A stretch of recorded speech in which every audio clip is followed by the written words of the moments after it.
बांग्लादेश में हुए तख्तापलट के बाद अब वहां की जेलों में बंद आतंकियों और कट्टरपंथियों के जेल से भागने का खतरा बना हुआ है।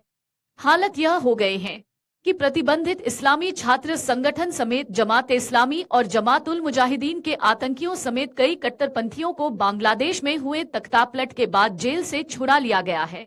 इनमें से कुछ आतंकी और कट्टरपंथी तो वह भी हैं जो कश्मीर के लिए पाकिस्तान की शाह पर साजिशें रचते आए हैं। वहीं बांग्लादेश में बदहाल हालात के चलते कई मंत्रियों के देश छोड़ने की दशाओं पर उनको एयरपोर्ट पर रोक लिया गया है।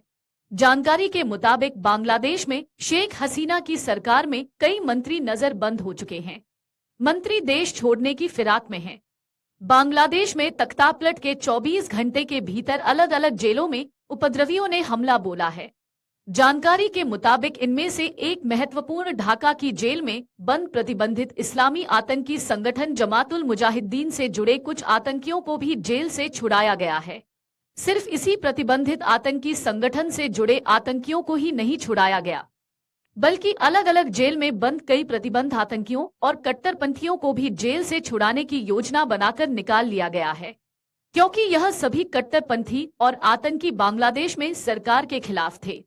इनमें से आतंकी संगठन जमात उल मुजाहिदीन का चीफ अंसार उल्लाह पाकिस्तान की खुफिया एजेंसी ISI की शाह पर भारत के खिलाफ साजिश में शामिल रहा था।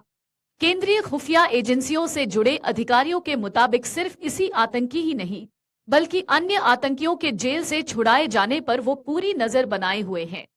केंद्रीय खुफिया एजेंसी से जुड़े अधिकारियों की माने तो जमात उल मुजाहिदीन का चीफ अंसार उल्लाह पाकिस्तान की खुफिया एजेंसी ISI का बड़ा हैंडलर माना जाता है। 2020 के दौरान पाकिस्तान ने इसी संगठन और आतंकी को घाटी में माहौल खराब करने के लिए एक बड़ा टास्क भी दिया था। बांग्लादेश में रहकर इस संगठन से जुड़े हुए कई कट्टरपंथी लगातार भारत के खिलाफ माहौल भी बनाते थे। बीते कुछ समय से बांग्लादेश में जब भारत के खिलाफ माहौल बनना शुरू हुआ तो जमात उल मुजाहिदीन समेत जमात इस्लामी के कट्टरपंथी और प्रतिबंधित संगठन बांग्लादेश की सड़कों पर नारेबाजी करते थे। लेकिन बाद में शेख हसीना की सरकार ने सख्ती दिखाते हुए इन दोनों प्रतिबंधित संगठनों के कई कट्टरपंथी और आतंकियों को जेल के भीतर डाल दिया था। लेकिन बीते 24 घंटे के भीतर बांग्लादेश में जिस तरीके के हालात बने हैं, उसमें इन दोनों प्रतिबंधित संगठनों से जुड़े हुए कई कट्टरपंथियों को भीड़ ने छुड़ा लिया है। केंद्रीय एजेंसियों से जुड़े सूत्रों की माने तो बांग्लादेश की जेल से छुड़ाए जा रहे हैं आतंकियों और कट्टरपंथियों के पूरे घटनाक्रम पर नजर बनी हुई है, क्योंकि यह लोग लगातार पाकिस्तान की शाह पर भारत के खिलाफ पहले से ही साजिश रचते आए थे। ऐसे में अब जेल से भागने के बाद इन सभी प्रतिबंधित संगठनों के कट्टरपंथियों का भारत के लिए रवैया बिल्कुल सकारात्मक नहीं रहने वाला है।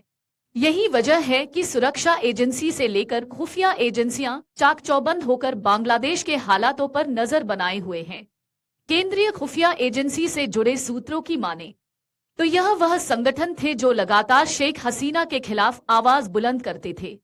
इसके अलावा बांग्लादेश में रह रहे हिंदू अल्पसंख्यकों पर भी इन संगठनों की ओर से जबरन अत्याचार करने जैसी घटनाओं की सूचनाएं आती रहती थी, क्योंकि बांग्लादेश के भीतर अब इस बात को लेकर सबसे ज्यादा चर्चा हो रही है कि वहां के हिंदू अल्पसंख्यकों पर यही कट्टरपंथी जोर जबरदस्ती कर माहौल को और बदहाल करने की फिराक में हैं।